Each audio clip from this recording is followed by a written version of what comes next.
Hello friends, कैसे हैं आप लोग। उम्मीद करते हैं कि आप लोग बढ़िया होंगे। आप लोगों की पढ़ाई लिखाई अच्छी रूप से चल रही होगी। आज आप लोगों के बीच टारगेट मिशन क्लास 10th के यूट्यूब चैनल पर फर्स्ट लेक्चर है मेरा।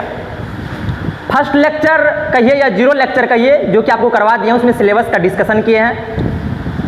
तो लेक्चर स्टार्ट करने से पहले एक मशहूर कोट सुनाना चाहते हैं आपको। मशहूर कोट ये है, जिंदगी को और जिंदा बनाएंगे, जिंदगी को और जिंदा बनाएंगे, कलम का खून से रिश्ता निभाएंगे, ये ताज और मीनार किस काम का, सबसे पहले आदमी का घर बनाएंगे। तो चलिए अब आपको आज हम क्लास 10th का chapter 8 NCERT according to NCERT chapter 8 trigonometry start करने वाले हैं और इसका वेटेज बहुत ही अच्छा खासा है। आपको यदि 100 मार्क्स का पूछा जाता है मैथ्स में तो 20 मार्क्स का इसका वेटेज होता है। 20 मार्क्स पूछा जाता है यहाँ से। लेकिन अभी देखिए क्वेश्चन क्या है, 2 गुना चल रहा है बिहार बोर्ड में। यदि क्वेश्चन 2 गुना है तो एक बार 2 गुना कर दीजिए इसको। 20 दूनी कितना हो गया, 40। मतलब एक छोटा सा चैप्टर है, थोड़ा सा कैलकुलेशन बेस ज़्यादा नहीं है, थ्योरी बेस ज़्यादा है, तो कवर करने में बहुत ही अच्छा लगेगा आपको भी, और आपका भाई आपके साथ है ही कवर करवाने के लिए। तो चलिए आज हम स्टार्ट करते हैं ट्रिग्नोमेट्री की दुनिया में चलते हैं। बता दें आपको, ट्रिग्नोमेट्री ऐसा वैसा चैप्टर नहीं है। आपको जब तक आप मैथमेटिक्स पढ़िएगा ना तब तक ट्रिग्नोमेट्री पढ़ना पड़ेगा भाई। बिना ट्रिग्नोमेट्री का मैथमेटिक्स अधूरा है। तो चलिए सबसे पहले ट्रिग्नोमेट्री का स्टार्ट करते हैं। 20 मार्क्स का पूछा जाता है, तो बिल्कुल बेसिक से उठाएंगे। ट्रिग्नोमेट्री क्या है, ट्रिग्नोमेट्री कहाँ से आया, कैसे आया, क्या यूज है हमारे लाइफ में, सब पे बात करेंगे। फिर चलेगा अपना धमाका वाला क्वेश्चन सब। तो पहले लिख देते हैं चैप्टर का नाम क्या है भाई, ट्रिग्नोमेट्री। याद रखना है ट्रिग्नोमेट्री।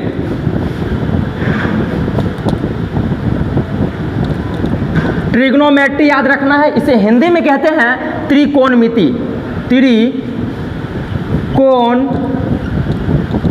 त्रिकोणमिति कहते हैं। और कितना मार्क्स, तो आप कहिएगा भाई ये पूछा जाता है 20 मार्क्स का। ये पूछा जाता है कितना का, 20 मार्क्स का। और अभी क्वेश्चन क्या है, 2 गुना है, तो इसको मल्टीप्लाई कर दीजिए 2 से, तो कितना हो गया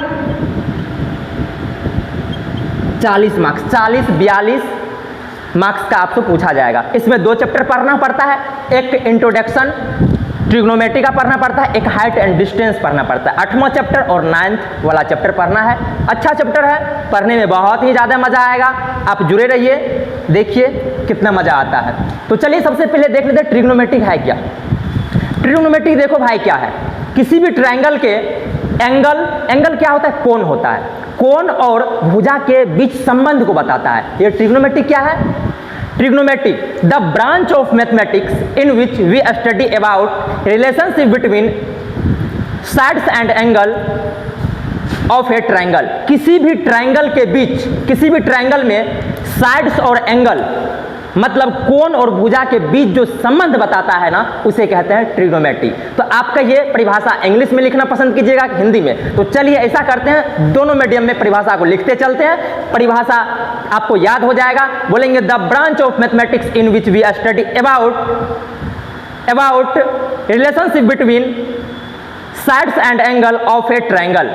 किसी भी त्रिभुज में कोण और भुजा के बीच जो संबंध बताता है ना, वही तो ट्रिग्नोमेट्री कहलाता है। तो सबसे पहले ट्रिग्नोमेट्री शब्द को लिखते हैं और इसे तोड़ करके निकालते हैं आखिर ट्रिग्नोमेट्री का मीनिंग क्या होता है। तो चलिए ट्रिग्नोमेट्री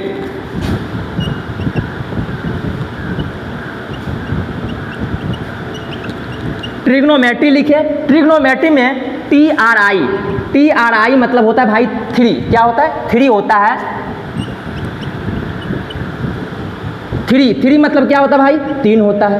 उसके बाद गोनो, GONO, गोनो मतलब होता है भुजा। क्या होता है, भुजा होता है। उसके बाद मैट्री मतलब होता है मापन, मेजरमेंट कहिए या मापन, तो मापन कहेंगे इसको। मापना कह दीजिए या कह दीजिए मापन। मतलब किसी भी त्रिभुज में यदि हम भुजा और एंगल के बीच संबंध को देखते हैं तो उसे कहते हैं ट्रिग्नोमेट्री। हिंदी में देख लीजिए मीनिंग क्या होता है।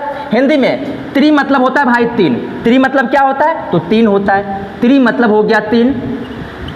कोण हो गया, उसके बाद मिति मतलब होता है मापना, ये हो गया कोण। आपको 3 कोण को मापना ही क्या कहलाता है? त्रिकोणमिति कहलाता है। 3 कोण को मापना ही क्या कहलाता है? ट्रिग्नोमेट्रिक। हिंदी में ऐसा मीनिंग आ रहा है, इंग्लिश में क्या आ रहा है? 3 भुजा को मापना ही क्या कहलाता है? ट्रिग्नोमेट्रिक। तो दोनों की यदि हम कंबाइन कर दें, मिला दे, तो पता चलता है कि ट्रिग्नोमेट्री जो है वो साइड्स मतलब भुजा और एंगल के बीच संबंध बताता है, इसे ही कहते हैं ट्रिग्नोमेट्री। तो चलिए अब परिभाषा लिखते हैं। समझ गए ट्रिग्नोमेट्री कहाँ, ट्रिग्नोमेट्री का मीनिंग क्या है? तो TRI मतलब होता है 3 मतलब 3, गोनो मतलब भुजा, मेट्री मतलब मापना या मापन करना। तो चलिए अब ट्रिग्नोमेट्री की परिभाषा लिखते हैं। तो ट्रिग्नोमेट्री की परिभाषा हम लिखेंगे, थोड़ा सा मिट सकते हैं इसको, आप लोग थोड़ा स्क्रीनशॉट ले लीजिए इसका और मिटेंगे।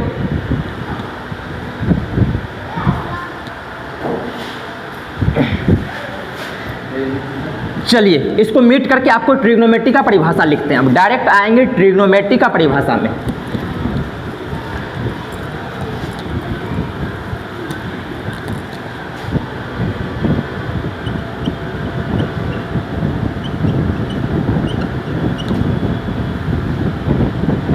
ट्रिग्नोमेट्री, त्रिकोणमिति, the branch of mathematics, the branch of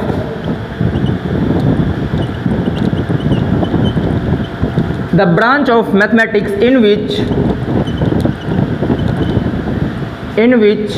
we study about relationship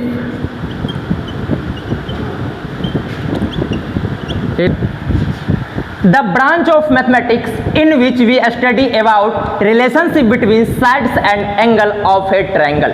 Hindi में भी लिख देते हैं, किसी भी त्रिभुज के किसी गणित की वह शाखा, गणित की वह शाखा जिसके अंतर्गत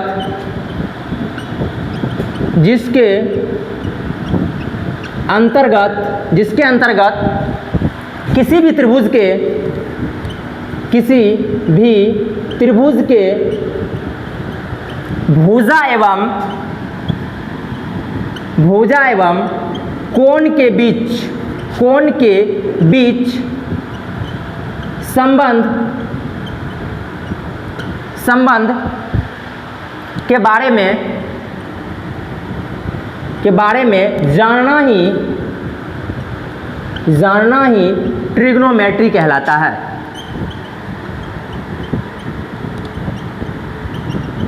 ट्रिग्नोमेट्री कहलाता है।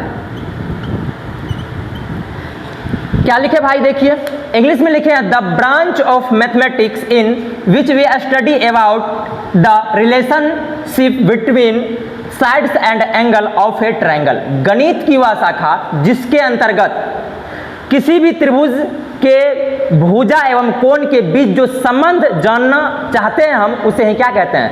ट्रिग्नोमेट्री कहते हैं। अब ट्रिग्नोमेट्री ये जो वर्ल्ड को समझाया है, ये जो पूरे वर्ल्ड में जो ट्रिग्नोमेट्री को पढ़ा जा रहा है ना, इसका श्रेय जाता है हमारे हिप्पार्क साहब को। क्या जाता है भाई? हिप्पार्क साहब नाम का एक मैथमेटिशियन थे, उसको जाता है। और यदि हम बात करें इंडियन मैथमेटिशियन में, इंडिया में जो ट्रिग्नोमेट्री को डेवलप किया, इंडिया में जो ट्रिग्नोमेट्री को बताया, वो थे हमारा आर्यभट्ट। क्या था हमारा वो मैथमेटिशियन? कौन थे? तो आर्यभट्ट थे। तो चलिए अब आगे बात करते हैं। ट्रिग्नोमेट्री की बात कर लिए, क्या होता है। तो अब इसमें जो हम जानेंगे किसी भी त्रिभुज के साइड्स एंड एंगल के बारे में, तो खास करके भाई इसमें हम देखते हैं, पता है कौन सा त्रिभुज के बारे में? तो राइट एंगल ट्रायंगल, जिसे आप जानते हैं समकोण त्रिभुज। समकोण त्रिभुज के बारे में हम खास करके इसमें पढ़ते हैं। लेकिन जब आप अच्छे खासा पढ़ करके कॉलेज में चले जाते हैं तो आपको सारे ट्रायंगल पे बात को समझाया जाता है ट्रिग्नोमेट्री का। लेकिन अभी जो आपका बेसिक है वो है समकोण त्रिभुज। तो चलिए बेसिक कॉन्सेप्ट में हम अभी पढ़ेंगे एक राइट एंगल ट्रायंगल के बारे में। और पता है ये ट्रिग्नोमेट्री का यूज कहाँ कहाँ है? आप जब पूरे अभी जो मैथमेटिक्स पढ़ते हैं ना, मैथमेटिक्स 2 टाइप का होता है। मैथमेटिक्स कितना टाइप का होता है भाई?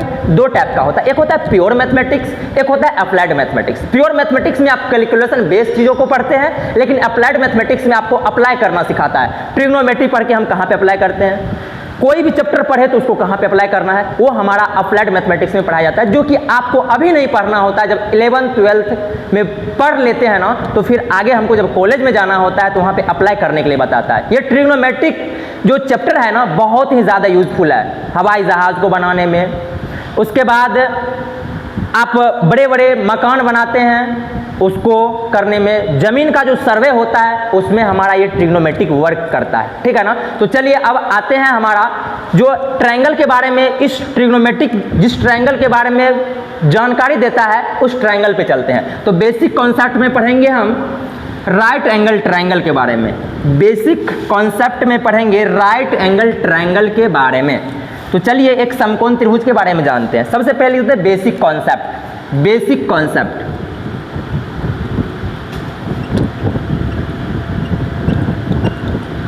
बेसिक कॉन्सेप्ट, बेसिक कॉन्सेप्ट में हम पढ़ेंगे राइट एंगल ट्रायंगल, समकोण त्रिभुज। क्या पढ़ना है भाई हमको पढ़ना है समकोण त्रिभुज,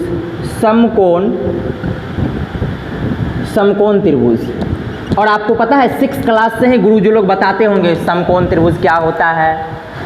त्रिभुज कई टाइप के बताए होंगे आपको, लेकिन हम यहाँ पे समकोण त्रिभुज पे मेन मोटो हमारा बात करना, क्योंकि ये जो ट्रिग्नोमेट्री है ना, बिल्कुल ही राइट एंगल ट्रायंगल पर क्या है, आधारित है। तो चलिए समकोण त्रिभुज कैसा होता है। तो आपके सर समकोण मतलब होता है 90 डिग्री। समकोण मतलब क्या होता है, 90 डिग्री। तो 90 डिग्री एक त्रिभुज बनाना है, उसमें एक कोण कितना होगा, 90 डिग्री होगा, तो उसको कहेंगे समकोण त्रिभुज। देखिए ये राइट एंगल ट्रायंगल हो गया, जिसमें हम इसका नाम दे देते हैं ए, बी और सी। और ये हो गया हमारा कितना, तो 90 डिग्री। ये समकोण गिरा हुआ है कि ना, एक लंब गिरता है तो उसे कहते हैं समकोण गिरा हुआ है। अब देख लीजिए इस ट्रायंगल में आपको 9th क्लास में गुरुजी लोग बताए होंगे कि सबसे लंबी जो भुजा होता है ना राइट एंगल ट्रायंगल की, यानी कि समकोण की सामने की भुजा, ये समकोण वाला समकोण हुआ, इसके सामने की भुजा हमेशा कर्ण होता है। क्या होता है, कर्ण होता है, मतलब हाइपोटेनस होता है। इसे क्या कहते हैं, कर्ण कहते हैं, जिसे इंग्लिश में हाइपोटेनस कहते हैं। इसे कर्ण कहा जाता है, जिसे हम हाइपोटेनस को एच से डिनोट करते हैं। किससे डिनोट करेंगे, एच से डिनोट करेंगे। अब आगे बात करते हैं। यदि हम कोई एंगल यहाँ पे थीटा ले लेते हैं, यदि कोई एंगल यहाँ पे थीटा ले लेते हैं, तो सामने वाली जो भुजा होता है ना, वो परपेंडिकुलर कहलाता है। क्या कहलाता है, परपेंडिकुलर कहलाता है, जिसे आप कहते हैं लंब। इसे क्या कहेंगे भाई, लंब कहेंगे। इसे परपेंडिकुलर मतलब पी से डिनोट करते हैं, इसे परपेंडिकुलर मतलब लंब हुआ। ये आगे देखिए, ये हो गया परपेंडिकुलर। अब जो शेष भुजा बचा हुआ है, शेष भुजा, उसको कहते हैं आधार। ये तो हो गया अपने को लंब, ये हुआ लंब। अब जो शेष भुजा बच गया अपने को, शेष भुजा, उसे कहते हैं आधार, मतलब बेस कहते हैं। और इसे हम हिंदी में लिखते हैं क्या, आधार। बेस मतलब आधार, ठीक है ना। समकोण की जो सामने की भुजा होता है वो हमेशा हाइपोटेनस होता है। याद रखना भाई, समकोण की जो सामने की भुजा होता है वो हमेशा हाइपोटेनस होता है। थीटा की जो सामने की भुजा होता है वो परपेंडिकुलर होता है। और जो शेष भुजा बचा हो वो हमारा बेस होता है, मतलब आधार होता है। तो थोड़ा सा इस ट्रायंगल के बारे में लिख देते हैं कि 90 डिग्री समकोण के सामने की भुजा, लिखेंगे समकोण की सामने की भुजा, समकोण की सामने की भुजा, सामने की भुजा हमेशा कर्ण होता है। क्या होता है, सामने की भुजा कर्ण। कर्ण को किससे डिनोट करेंगे, हाइपोटेनस, मतलब एच कहा जाता है, हाइपोटेनस कहा जाता है। थीटा की सामने की भुजा कहा जाता है। उसके बाद थीटा की सामने की भुजा को हमेशा कर्ण कहेंगे। यदि हमारा थीटा कभी यहाँ पे बना तो समझ लेना भाई ये हमारा लंब हो जाएगा, मतलब परपेंडिकुलर हो जाएगा। मतलब थीटा जहाँ बनता है उसके सामने की भुजा हमेशा लंब होता है। 9th क्लास में आपको गुरुजी बताए होंगे। तो थीटा के सामने की भुजा, सामने की भुजा, साइड की भुजा हमेशा लंब होता है। लंब मतलब परपेंडिकुलर, मतलब पी होता है, तथा शेष भुजा आधार होता है। अब क्या बच गया, इसके बारे में जानकारी ले लिए कि 90 डिग्री के सामने की भुजा हमेशा कर्ण होगा, मतलब हाइपोटेनस होगा। और थीटा के सामने की भुजा हमेशा परपेंडिकुलर होगा, जिसे हम पी से डिनोट करते हैं, जिसे आप हिंदी में लंब कहते हैं। और जो शेष भुजा बच गया उसे आधार कहते हैं। तथा शेष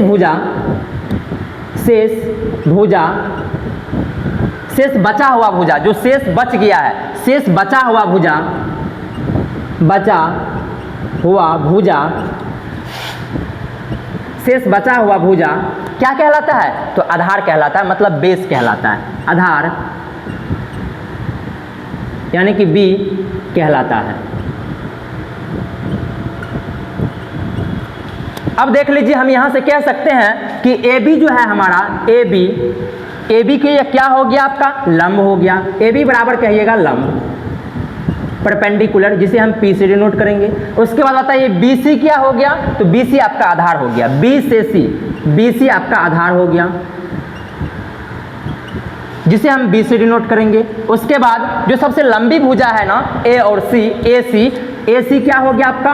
तो ए सी हो जाता है आपका कर्ण, ए सी बराबर कर्ण, जिसे हम हाइपोटेनस कहते हैं, मतलब एच से डिनोट करते हैं। ये हो गया बेसिक आइडिया किसके बारे में? तो समकोण त्रिभुज के बारे में। इतना ही नहीं, आपको एक पाइथागोरस बाबा नाम के कोई मैथमेटिशियन थे, वो जो है ना, वो बताए थे कि एक राइट एंगल ट्रायंगल में जो सबसे लंबी भुजा होता है ना, सबसे लंबी भुजा कौन सा है? कर्ण होता है। सबसे लंबी भुजा का जब वर्ग करते हैं, स्क्वायर करते हैं, तो ये दो छोटी छोटी भुजा के वर्ग के सम के बराबर होता है। यानी कि ये कहा था कौन? पाइथागोरस प्रमेय। तो एक पाइथागोरस प्रमेय दिया था 9th क्लास में, आपको प्रूफ किया गया होगा। पाइथागोरस प्रमेय क्या था? बोलिए भाई। हम बोलेंगे पाइथागोरस प्रमेय का फॉर्मूला बताइए, तो आपको तुरंत बता देना है कि सर ये बताया था पाइथागोरस, ये बाबा था, ये बताए थे क्या? कर्ण का जो स्क्वायर होता है, कर्ण का जो स्क्वायर होता है वो होता है लंब का स्क्वायर, लंब का स्क्वायर प्लस आधार के स्क्वायर के सम के बराबर, यानी कि योग के बराबर होता है। यानी कि हम इसे कह सकते हैं कि कर्ण को क्या जानते हैं? कर्ण को हम जानते हैं एच। क्या जानते हैं? हाइपोटेनस, मतलब एच का जो स्क्वायर होगा ना, एच का जो स्क्वायर होगा वो होगा पी का स्क्वायर प्लस में बी का स्क्वायर। यहाँ से ये फार्मूला हमें याद रखना है। 9th क्लास में आप इसको अच्छे खासा पढ़े होंगे, हम एक बार याद दिला दिए, क्योंकि जो भी कुछ ट्रिग्नोमेट्री में यूज़ होगा वो चीज़ हमारा फर्ज बनता है आपको बता के जाए। तो भाई सबसे पहले आपको बता के ही जाएगा, टेंशन नहीं लेने का आपको। तो बताइए यहाँ से एच स्क्वायर बराबर क्या हो गया? तो आप एक लाइन में कहेंगे ये होता है दो छोटी छोटी भुजा के वर्ग के बराबर होता है हाइपोटेनस। यानी कि आप कह सकते हैं भाई हाइपोटेनस का जो स्क्वायर होता है ना, हाइपोटेनस का जो स्क्वायर होता है वो होता है परपेंडिकुलर का स्क्वायर प्लस बेस के स्क्वायर के बराबर। आपसे हम कहते हैं कि बताइए परपेंडिकुलर का स्क्वायर क्या होगा? फार्मूला निकालना चाह रहे हैं। ये तो पाइथागोरस जो प्रमेय दिया था वो हो ही गया, लिख दिया आपको 9th क्लास में, आप प्रूफ कर लिए होंगे। 8th क्लास में थोड़ा सा आइडिया दिए होंगे सर लोग, लेकिन यहाँ पे हम प्रूफ नहीं करने वाले हैं, हम यहाँ पे यूज करेंगे, इसलिए थोड़ा सा बेसिक आइडिया दे रहे हैं। बताइए यहाँ से पी स्क्वायर बराबर क्या हो जाएगा? तो आप कहिएगा सर पी स्क्वायर यदि आप निकालना चाह रहे हैं तो ऐसा करिए ना, एच पी स्क्वायर बराबर क्या हो जाएगा? तो एच स्क्वायर माइनस में बी स्क्वायर, समीकरण है, सोल्व कर लिए। पी स्क्वायर को यहीं पर रहने दीजिए, H square minus B square हो गया। आगे देखिए, यदि हम आपसे कहेंगे कि बी स्क्वायर बराबर क्या होगा, बी स्क्वायर बराबर क्या होगा, तो आप कहिएगा कि सर बी स्क्वायर निकालना चाहते हैं तो एच स्क्वायर माइनस क्या कर दीजिए, पी स्क्वायर कर दीजिए। यस बबुआ, बिल्कुल आप सही बोल रहे हैं कि बी स्क्वायर बराबर क्या हो जाएगा, H square minus P square. अब थोड़ा सा याद करने का आइडिया दे देते हैं आपको। जब भी आपको लंबी भुजा का स्क्वायर पूछेगा, यानी कि कर्ण का स्क्वायर पूछेगा, कर्ण का स्क्वायर, तो सीधा बोलेंगे लंब का स्क्वायर जोड़ आधार का स्क्वायर। लेकिन आपको जब कोई भी छोटी भुजा पूछेगा, कोई छोटी भुजा जैसे लंब पूछ देगा या तो आधार पूछ देगा, जब लंब पूछेगा तो बोलना है कि पी का स्क्वायर बराबर क्या होता है, जो बड़का है ना, बड़ा वाला, जो बड़ा वाला है आपके पास साइड, वो बड़ा वाला साइड को लेकर के वो छोटा वाला साइड जो बचा होगा उसको घटा दीजिएगा स्क्वायर करके। उसके बाद फिर ये वो छोटका बचा है बी स्क्वायर, तो बी स्क्वायर बराबर क्या हो जाएगा, एच स्क्वायर माइनस में पी स्क्वायर। ये हो गया आपको याद करने का थोड़ा तौर तरीका। अब इसे आपको याद होगा, हम तो एक बार आपको दिखा रहे थे, कुछ ऐसा हो रहा है। चलिए आगे करते हैं। अब चाहते हैं क्या, एक चीज आपको सर लोग बताए होंगे कि भैया बताओ एक्स स्क्वायर बराबर क्या होता है। यदि 16 होता है तो एक तरफ से स्क्वायर हटाएंगे, दूसरे तरफ क्या लगाएंगे, रूट लगाएंगे। आपको बताया गया है कि एक तरफ से स्क्वायर हटाने से दूसरे तरफ रूट लगता है। तो देखिए एक तरफ से स्क्वायर हटाते हैं, दूसरे तरफ प्लस माइनस लग के रूट लगता है। लेकिन याद रखिएगा जब हम इधर से स्क्वायर हटाएंगे इधर प्लस माइनस नहीं लगाएंगे, हम सिर्फ प्लस में लेंगे, क्योंकि यहाँ पर जो ट्रिग्नोमेट्री में हम यूज करने वाले हैं ना, सिर्फ प्लस का आइडिया लेते हैं, ठीक है ना। माइनस की बात हम करेंगे बादों में, जब आपको सिचुएशन वैसा आएगा तो, लेकिन ऐसा सिचुएशन कभी नहीं आएगा बिहार बोर्ड के क्वेश्चन में, ठीक है ना। तो चलिए अब हम चाहते हैं कि बताइए एच आप चाहते हैं और हम भी चाह रहे हैं कि h बराबर क्या होगा। तो h बराबर आप जानते हैं भाई, h बराबर हम इधर से लिख देते हैं। h बराबर आप कहिएगा कि भैया h बराबर हो जाएगा रूट के अंदर में क्या, h के बराबर हो जाएगा रूट के अंदर क्या, पी स्क्वायर प्लस में बी स्क्वायर। उसके बाद हम चाहते हैं कि बताइए p बराबर क्या हो जाएगा, तो आप कहिएगा कि p बराबर हो जाएगा, स्क्वायर हटाइए दूसरे तरफ रूट को सटाइए, एक तरफ से स्क्वायर हटाना है दूसरे तरफ रूट को सटाना है। तो आप कहिएगा भाई साहब ये हो जाएगा एच स्क्वायर माइनस में बी स्क्वायर। उसके बाद आपके b बराबर हो जाएगा अंडर रूट, b बराबर इस पे से स्क्वायर हटाइए, इधर क्या लगाएंगे रूट लगाना है, तो ये हो जाएगा एच स्क्वायर माइनस में क्या पी स्क्वायर। देख लीजिए यहाँ पर हो गया आपको फार्मूला, मेन फार्मूला तो आपका यही था। यहाँ से देखिए कई फार्मूला हमने ड्राइव कर लिया, जिसको हम बादल के अंदर घेर रहे हैं ना, ये सब फार्मूला आपके लिए इंपॉर्टेंट रहेगा। जब सवाल करेंगे तो हम आपसे पूछेंगे, कभी भी पूछ सकते हैं, कहीं भी आप मिलिएगा हमको तो वहाँ पूछ सकते हैं। आप रोड पे मिलिएगा तो रोड पे भी पूछ देंगे, मॉल में मिलिएगा तो मॉल में भी पूछ देंगे। आप मान लीजिए कहीं गए भोज खाने, यदि भोज खाते वक्त हमको मिल गए तो पक्का आपसे पूछ देंगे। आप कहीं बाराती में गए, वहाँ भी यदि आप हमको मिल गए तो पक्का वहाँ पर भी पूछ देंगे। इसीलिए ये सब चीज़ पूरे दिमाग में सेट रहना चाहिए, क्योंकि ये 10th का नहीं है, ये 9th का ही चीज़ है, 8th का ही चीज़ है। तो वैसे हम आपको डिस्कस कर दिए, याद हो गया होगा। चलिए आगे चलते हैं, थोड़ा इसको लिख लीजिए, स्क्रीनशॉट ले लीजिए, ठीक है ना, फिर आगे हम लिखेंगे। चलिए अब आगे डिस्कस करते हैं। ट्रिग्नोमेट्री में कुछ शब्द है उसे आपको याद रखना पड़ेगा, थोड़ा सा याद करवाने का गारंटी हम लेते हैं। आप जितना आपको टास्क देंगे आज उतना टास्क करके रखिएगा, तभी याद हो जाएगा। क्योंकि जहाँ तक मेरा मानना है, जहाँ तक मेरा अनुभव है कि जब तक इसको लिखिएगा नहीं, जब तक इसको बार बार पढ़िएगा नहीं, तब तक होने वाला है नहीं। तो चलिए अब हमारा ट्रिग्नोमेट्री जो शब्द है ना, इसमें 6 रेशियो होते हैं। कितने रेशियो होते हैं भाई? 6 रेशियो होते हैं। पहला होता है sine. There are 6 trigonometric ratio. There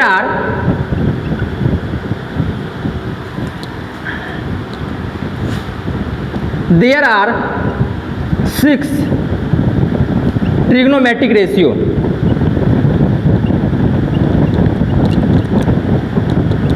trigonometric ratio, trigonometric ratio 6 त्रिकोणमितीय अनुपात होते हैं। कितने अनुपात होते हैं भाई?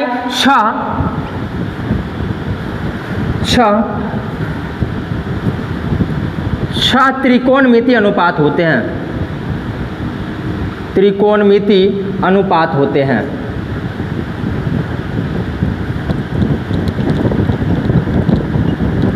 चलिए कौन सब होते हैं उस पर थोड़ा बात कर लेते हैं डिटेल में, क्योंकि इसे पढ़ना बहुत ही ज़्यादा जरूरी होता है। ट्रिग्नोमेट्री अब स्टार्ट हुआ है, तभी तक तो ट्रिग्नोमेट्री का इंट्रोडक्शन दे रहे थे, कहाँ पे क्या करना है, कैसे करना है, क्या यूज होता है। लेकिन अब जो करेंगे ना वो हमारा मेन ट्रिग्नोमेट्री का चैप्टर में एंट्री कर गए हैं। सबसे पहले लिखते हैं देयर आर 6 ट्रिग्नोमेट्रिक रेशियो। पहला होता है भाई, पहला होता है साइन। पहला क्या होता है? साइन। SINE साइन होता है, SINE साइन होता है। दूसरा होता है कोसाइन, कोसाइन, कोसाइन। तीसरा टेंजेंट होता है, टेंजेंट होता है। उसके बाद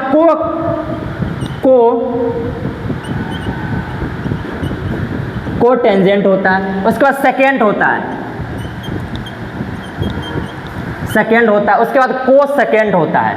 क्या होता है अगला? को सेकेंड। कैसे याद रखेंगे बताइए? पहला साइन होता है, दूसरा कोसाइन होता है, टेंजेंट होता है, को टेंजेंट होता है, सेक होता है और कोसेक होता है। इसको को सेकेंड भी पढ़ा जाता है, इसको सेकेंड भी पढ़ा जाता है, सेकेंड और को सेकेंड। चलिए देखिए ये हुआ पूरा नाम। ये क्या हुआ? पूरा नाम। इसे पूरा बोलते हैं ऐसे करके। लेकिन इसको जब हम यूज करेंगे ट्रिग्नोमेट्री चैप्टर में तो पता है सिर्फ छोटा सा यूज करेंगे। कितना को यूज करना है बताते हैं। आपको लिखना है साइन, SINE, SIN साइन लिख देंगे। दूसरा कोस, COS कोस लिख देंगे। टेन को TAN लिख देंगे। कोट को COT लिख देंगे। उसके बाद सेकेंड को SEC लिख देंगे। उसके बाद को सेकेंड को कोसेक,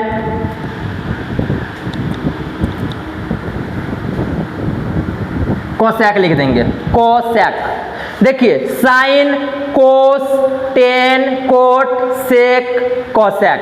आप मेरे साथ बोलिएगा, थोड़ा सा आपको जब तक नहीं बोलिएगा ना इसमें तब तक याद होने वाला है नहीं और कभी होता भी नहीं है। तो चलिए जितना टास्क बोल रहे उतना करिए। आप बोलिए मेरे साथ, साइन, कोसाइन, टेंजेंट, आप नहीं बोल रहे हैं, टेंजेंट, कोटेंजेंट, सेकेंड, कोसेकेंड। पहला क्या है, sine, cosine, tangent, cotangent, secant, cosecant. 3 बार और पढ़ेंगे, 2 बार पढ़ चुके हैं, 5 बार पढ़ाते हैं। आप मेरे साथ बोलते जाइए, आप नहीं बोल रहे हैं, आप बोलिए मेरे साथ, sine, cosine, tangent, cotangent, secant, cosecant. फिर से बोलिए, sine, cosine, tangent, cotangent, secant, cosecant. फिर से बोलना है, 4 बार हुआ है, अभी आपका गिनती खराब है। Sine, cosine, tangent, cotangent, secant, cosecant. ये हुआ हमारा 5 बार। अब आप 5 बार फिर से पढ़िएगा। चलिए हम थोड़ा शॉर्ट में, जितना हम लिखेंगे बार बार उतना पढ़ते हैं। अब SIN साइन पढ़ेंगे, इसको COS कोस पढ़ेंगे, TN टेन पढ़ेंगे, COT कोट पढ़ेंगे, SEC सेक पढ़ेंगे, इसको पढ़ते हैं कोसेक, COSEC कोसेक पढ़ते हैं। लेकिन इसको सेकंड पढ़ना चाहिए, इसको कोसेकंड पढ़ना चाहिए, कोई बात नहीं, सब पढ़ते हैं। सेक कोसेक तो हम भी पढ़ेंगे। आप मेरे साथ पढ़िए, अब फिर से इसको 5 बार पढ़ेंगे। कितना बार, 5 बार। बिना पढ़े नहीं होता है भाई, पढ़ना पड़ेगा आपको। चलिए इतना पढ़ लीजिए ना, फिर हवा में उड़ेगा ये सब सवाल। बोलिए क्या है, साइन है, साइन है, साइन, SIN साइन, कोस, COS कोस, TAN टेन होता है, COT कोट होता है, SEC सेक होता है, COSEC कोसेक होता है। साइन हुआ ये, कोस हुआ ये, टेन हुआ ये, कोट हुआ ये, सेक हुआ ये, कोसेक हुआ। कै बार हुआ, 1 बार हुआ। फिर से करते हैं, साइन, कोस पढ़िए आप, टेन, कोट, सेक, कोसेक। आप नहीं ना पढ़ते हैं, हमको पता है। आप जब तक नहीं पढ़िएगा भाई नहीं होगा, पढ़ना पड़ेगा। पढ़िए ना मेरे साथ, साइन है, कोस है, टेन है, कोट है, सेक है, कोसेक है। क्या पढ़ना है, साइन पढ़ना है, कोस पढ़ना है, टेन पढ़ना है, कोट पढ़ना है, सेक पढ़ना है, कोसेक पढ़ना है। 1 बार और, साइन पढ़ना है, कोस पढ़ना है, टेन पढ़ना है, कोट पढ़ना है, सेक पढ़ना है, कोसेक पढ़ना है। अब आप भी थोड़ा पेज उल्टाइए कॉपी का और इसे मीट दीजिए। मिटना नहीं, आप नया पेज में लिखिएगा। हम तो तेज हैं बचपन से ही, तो हम मीट के लिख देते हैं। आप भी बचपन में मिटते होंगे स्लेट को। तो चलिए पहला क्या बताए, साइन, SIN, उसके बाद कोस, उसके बाद टेन, उसके बाद कोट, उसके बाद सेक, उसके बाद कोसेक। ये हुआ साइन, ये हुआ cos, tan, cot, secant, cosecant. Sine, cos, tan, cot, sec, cosec. क्या पढ़ना है, फिर से पढ़िए, sine, cos, tan, cot, sec, cosec. Sine, cos, tan, cot, sec, cosec. Sine, cos, tan, cot, sec, cosec. अब पता है ये जो है ना खाली नहीं रहता है। जैसे बच्चा को पेंट पहनाया जाता है तो साइन सब जो है ना ये ऐसे नहीं रहता, इसके पास एक एंगल आता है। क्या आता है, एक एंगल आता है। तो मान लेते हैं एक ट्रायंगल है, ये एक ट्रायंगल है। कौन सा ट्रायंगल है, राइट एंगल ट्रायंगल। हमेशा राइट एंगल ट्रायंगल में बात करेंगे। हम आपको बताए थे भी राइट एंगल ट्रायंगल का बेसिक आइडिया दिए थे।